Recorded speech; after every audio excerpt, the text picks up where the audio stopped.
கற்றது உலகளவாகவும் கல்லாதது கைமண் அளவாகவும் இருக்கட்டும்.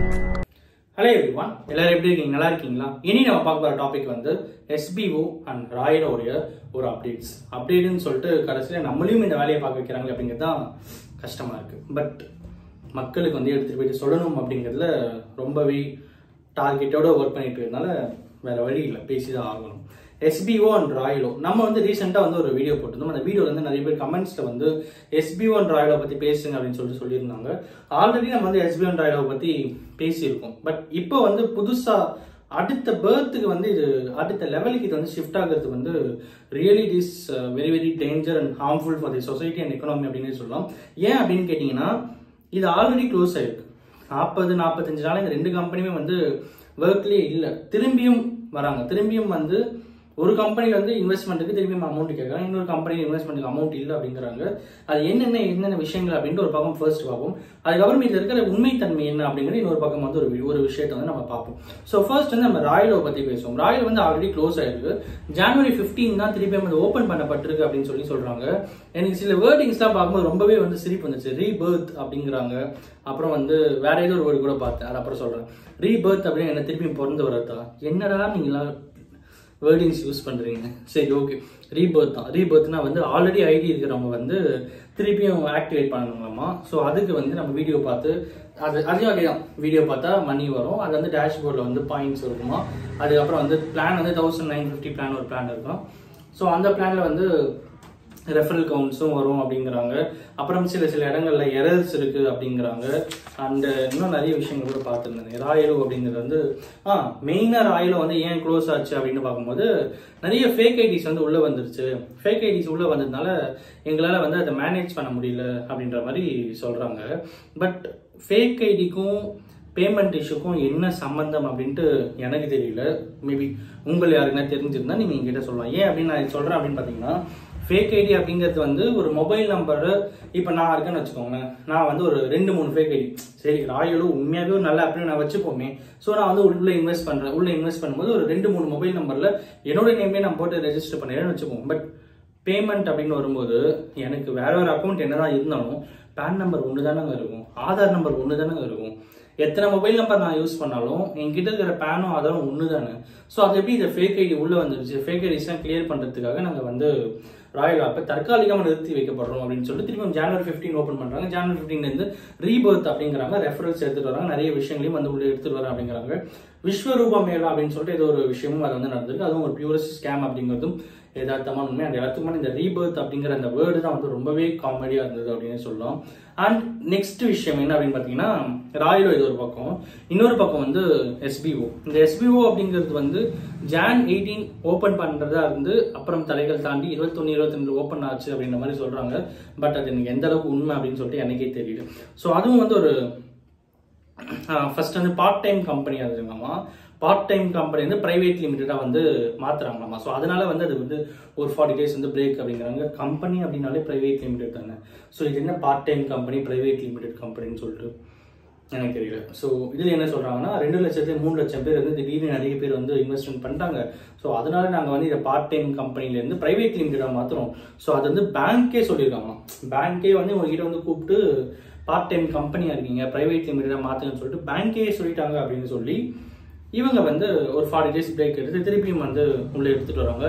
விட்ராயல் ரிக்வஸ்ட்னு வேற சொல்றாங்க. இந்த விட்ராயல் ரிக்வஸ்ட் அப்படின்னா சொல்லும்போது தான் ரொம்ப காண்டாகுது. நம்ம சம்பாரிச்ச மணி அவங்க கொடுக்குறாங்க அப்படிங்கிறதுக்கு அந்த எல்லாத்துக்கும் மேல நம்ம சம்பாரிச்ச மணி கூட கிடையாது, நம்மளோட மணி நமக்கு திருப்பி கொடுக்குறாங்க. அதுதான் அதுக்கே வந்து விட்ராயல் ரிக்வஸ்ட், ரீபர்த், பா. பட் ஓகே, யதார்த்தம் அப்படின்னு பேசும்போது கஷ்டமா இருக்கு. ஏன் அப்படின்னு கேட்டீங்கன்னா, நம்ம மக்களை எந்த அளவுக்கு நிறைய பேரை வந்து அவங்க வந்து மூளை செலவை பண்றாங்க அப்படிங்கிறது ரொம்பவே கஷ்டமா இருக்கு. கண்கூடா ஒருத்தர் பார்க்கும்போது ரொம்ப கஷ்டமா இருக்கு. ஏன் அப்படின்னு கேட்டீங்கன்னா, ரீசெண்டாக நம்ம ஒரு வீடியோ ஒன்று போட்டிருந்தோம். அந்த வீடியோல வந்து ஒருத்தர் வந்து என்ன பண்றாரு, ஒரு அமௌண்ட் இன்வெஸ்ட் பண்றாரு. அந்த அமௌண்ட் எடுக்கணும்னா நீங்க திருப்பி இன்னொரு அமௌண்ட் இன்வெஸ்ட் பண்ணுங்க, திருப்பி ஒரு இன்வெஸ்ட் பண்ணுங்கன்ட்டு ஒரு பல லட்சம் ரூபாய் வந்து அவர் இழந்துடுறாரு. அதெல்லாம் இழந்த அப்புறம் தான் அவர் வந்து ஃபீல் பண்றாரு, நான் வந்து ஏமாந்துருக்கேன் அப்படின்னு சொல்லிட்டு. ஏன் ஃபர்ஸ்ட் ஒரு 1000 ரூபாய் இன்வெஸ்ட் பண்ணும்போது தெரியல, 10,000 ரூபாய் இன்வெஸ்ட் பண்ணும்போது தெரியல, கண் கட்டுது, 50,000 இன்வெஸ்ட் பண்ணும்போதும் தெரியல, எல்லாமே போச்சு. அவங்களுடைய ஆன்செஸ்ட்ரல் ப்ராப்பர்ட்டியை விற்கிறாங்க, ஒரு பக்கம் வந்து அவருடைய ப்ராப்பர்ட்டியை விற்கிறாங்க, அவங்க தங்கச்சிக்கு சேர்த்து வச்சு இந்த ஃபிக்ஸட் டெபாசிட் மணி எடுத்து கொடுக்குறாங்க. வீட்டில் இவ்வளோ விஷயங்கள், இதெல்லாம் தான் ஒரு ஃபேமிலிக்கு மேஜரான ஒரு எக்கனாமிக்கல் சோர்ஸ்னாலே ஒரு ஃபேமிலிக்கும் அதுதான் இருக்கும். நிறைய பேர் வீட்டில் ஆன்செஸ்ட்ரல் ப்ராப்பர்ட்டி இருக்கும், நிறைய பேர் வீட்டில் இருக்கிற கேர்ள்ஸ், அதாவது அக்காவுக்கோ தங்கச்சிக்கு வந்து மேரேஜுக்காக சேர்த்து வச்சிருப்பாங்க, அது இருக்கும். நிறைய பேர் வீட்டில் யங் ஜெனரேஷனாக வளர்ந்து வரவங்க வந்து ஒரு சேவிங்ஸ் அப்படிங்கிறத வச்சிருவாங்க. இதெல்லாம் வந்து மெயின் எக்கனாமிக்கல் சோர்ஸ். அதையே அவங்க என்ன பண்றாங்கன்னா, இந்த மாதிரி ஏதோ ஒரு கம்பெனியை நம்பி இன்வெஸ்ட்மெண்ட்னு உள்ள அமௌண்ட்டை கொட்டி அவங்க ஒரு நாள் ஏமாத்திட்டு போகும்போது அதை ஃபர்ஸ்டே ஒரு 1000 ரூபாய் 2000 ரூபாய் 10,000 இன்வெஸ்ட் பண்ணி சரி போனா போய் தொலைதுன்னு சொல்லிட்டு விடாம திரும்பவும் அதுல 50,000 போட்ட 10,000 இருக்கணும், போட்ட 50,000 இருக்கணும், போட்ட 1 லட்சம் இருக்கணும்ட்டு இருக்கிற அமௌண்ட்டை மொத்தத்தையும் கொடுத்தும் கடைசியிலையும் நாங்கள் ட்விஸ்ட் என்னன்னா, திரும்பியும் இந்த மொத்த அமௌண்ட் எடுக்கிறது ஒரு அமௌண்ட்டை செட்டில்மெண்ட் பண்ணு அப்படின்னு சொல்லி வந்து கேட்டு நிற்கிறது தான் எனக்கு ரொம்பவே வந்து ஹார்ட் ரியாலிட்டியாக இருக்கு. இந்த SBO அண்ட் ராயலையும் கிட்டத்தட்ட அதே தான் நடந்துட்டு இருக்கு. அந்த எல்லாத்துக்கும் மேலே SBO என்ன சொல்றாங்கன்னா, நோ ரெஃபரல் ஆமா. ஸோ ரெஃபரலுக்கு வந்து இப்போ ஒரு பிளான் இன்னொரு பிளான் சேஞ்ச் ஆகிறதுக்கு ரெஃபரல்லாம் தேவையில்லை, நீங்க அப்படியே வந்து நீங்க சேஞ்ச் பண்ணிக்கலாம், பிளானை சேஞ்ச் பண்ணிக்கலாம் அப்படிங்கிறாங்க. அண்ட் வந்து ரீஃபண்ட் தான். ஸோ ஆல்ரெடி இன்வெஸ்ட் பண்ணவங்களுக்குலாம் வந்து ரீஃபண்ட் கொடுக்குறோம் அப்படின்றாங்க, புதுசாக இன்வெஸ்ட் பண்ணிருக்கவங்களுக்கும் ரீஃபண்ட் தரோம் அப்படின்றாங்க. ஒருத்தர் 10,000 ரூபாய் போட்டுட்டு 15,000 ரூபாய் எடுத்துருப்பாரு, அவருக்கும் ரீஃபண்ட் தராங்கன்னா, ஒருத்தர் 10,000 ரூபாய் போட்டு 1000 ரூபாய் எடுத்துருப்பாரு, டக்குன்னு அந்த கம்பெனி டெம்பரரி க்ளோஸ் இருக்கும், அவங்களுக்கும் ரீஃபண்ட் தரேன் அப்படின்ற மாதிரி சொல்லியிருக்காங்க. ரீஃபண்ட் அப்படிங்கிறது எனக்கு தெரிஞ்சு வரதுக்கு வாய்ப்பே இல்லை அப்படிங்கிறது யதார்த்தமான உண்மை. அண்ட் இன்னொரு விஷயம் என்ன அப்படின்னு பார்த்தீங்கன்னா, கொடுக்கக்கூடாதுன்னு முடிவாயிடுச்சு. அது இவங்களுக்கு கொடுக்காம இருந்தாங்கன்னா இவங்களுக்கு கொடுக்காம எல்லாருக்கும் கொடுக்குறோன்னு சொல்லி சொல்லிட்டு போயிடலாம். ஸோ அதனால கண் கட்டுற வித்தை அப்படிங்கிறத இதை நம்ம எடுத்துக்கணும். ஸோ டெலிகிராம் இதுதான் ரொம்ப ரொம்ப இம்பார்ட்டன்டான ஒரு விஷயம்.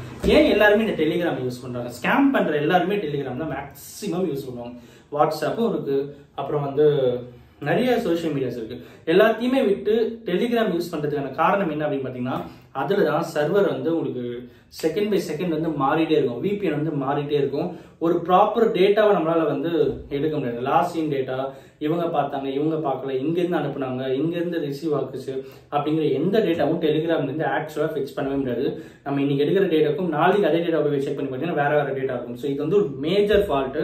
அதான் தெரிஞ்சுதான் நிறைய பேர் இந்த டெலிகிராம் யூஸ் பண்ணிட்டு இருக்காங்க.